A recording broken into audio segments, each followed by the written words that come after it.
La forêt amazonienne, l'un des poumons verts de la planète, victime de la déforestation. La préservation des forêts, un enjeu crucial dans la régulation du réchauffement climatique. Car préserver les forêts revient à préserver les capacités planétaires de stockage du carbone.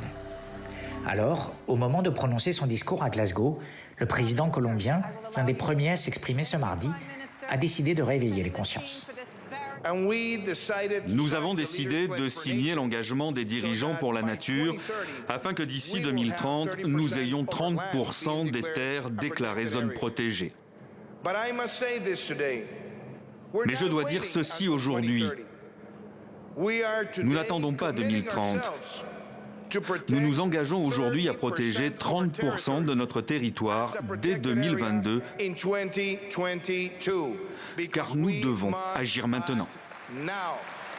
L'accord, signé par plus de 100 pays, dont les États-Unis, la Chine ou encore la Russie, bénéficiera d'un financement public et privé de 16,5 milliards d'euros sur les prochaines années, essentiel pour parvenir à endiguer la déforestation.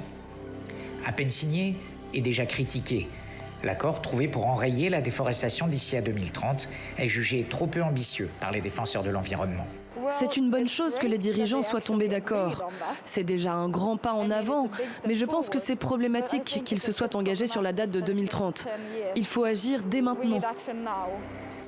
Il y a pourtant urgence à agir, car la déforestation s'est accélérée dans le monde ces dernières années. Selon Global Forest Watch, la destruction des forêts primaires était en hausse de 12% en 2020 par rapport à l'année précédente, et ce malgré la crise économique. Or, chaque minute, c'est l'équivalent de 27 terrains de football qui disparaissent.